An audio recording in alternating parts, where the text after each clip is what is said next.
Welcome back to CTV Morning Live. They can be stylish, they can set your personality, they can also do some damage, and we were talking about backpacks. And he's always got tons of information for us. It's great to welcome back to the show Dr. Zielonka, Ottawa Chiropractic and Natural Health Center. Great to have you back. Thanks very much.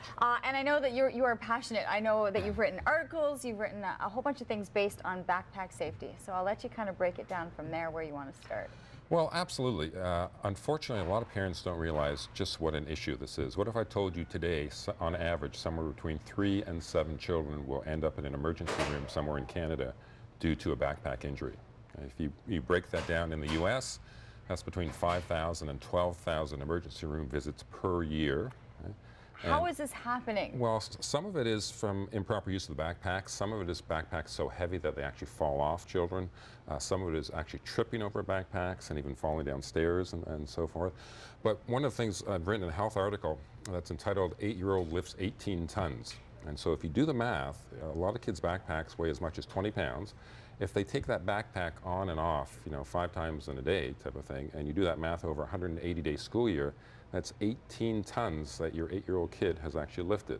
Now, if we were to tell you to go and lift 18 tons of bricks, you wouldn't be surprised that your kid has some injuries.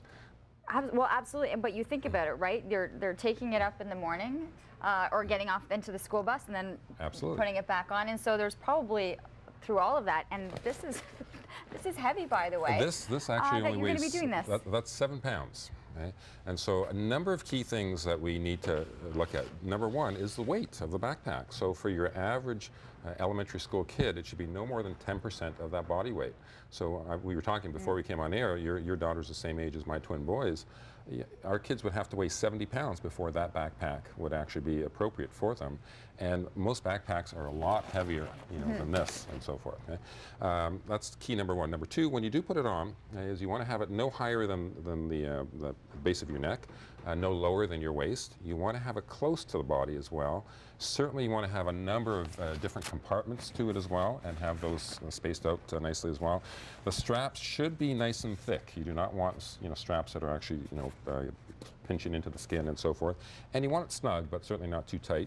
One of the key things is, if you really want to know what you should be looking at, is go to a backpack that you would, or go to the theory behind a backpack of what you would use if you were camping and so forth.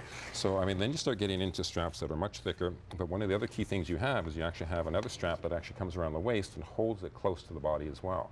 And so this is the best way to support that. Well, when you were talking about it kind of not falling too low, as it gets heavier and heavier, the straps kind of start to loosen, and then you find that it's like it's bumping every time that they're walking because of the weight, and it's dragging. Yeah, absolutely. And then another key thing is what you even just did here is putting it on is all the kids who are carrying it over the one shoulder. Right?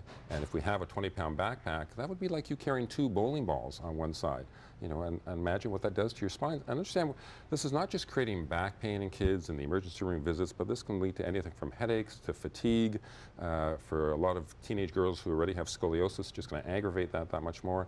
And then the long-term results. If you multiply that 18 tons over your 15-year school year, you're now up to 270 tons. If you asked your kid to go lift 270 tons of bricks, you wouldn't be surprised this was happening. I actually got Andy a pulling suitcase. She wanted it. The ones that you it looks like she's going through an airport. The pulling is neat if the kids are willing to do that. Okay. Even there, you still have to be careful where you can still run into some stuff pulling the same way. You'd actually be better off pushing, but that sometimes becomes a little difficult to do that as well. Okay, and very quickly in 10 seconds, you said backpack buddy. Backpack buddy. Understand, even if we have these 20 pounds, then why we're still twisting to get into this? Why not just have your backpack buddy? Okay? I lift it for you, you lift it for me. Right? That simple. Great way to make new friends at school, right? And it avoids all the twisting of the 20 pounds and so forth. Great information, and you have an article written so they can head to your website. 8-Year-Old Lifts 18 Tons is what it's called, and just go to excellenceinhealth.com, and absolutely great article. Awesome. Dr. Zielonka, always a pleasure to have you. We'll be in for more of today's The Day segments to film those in just a little bit.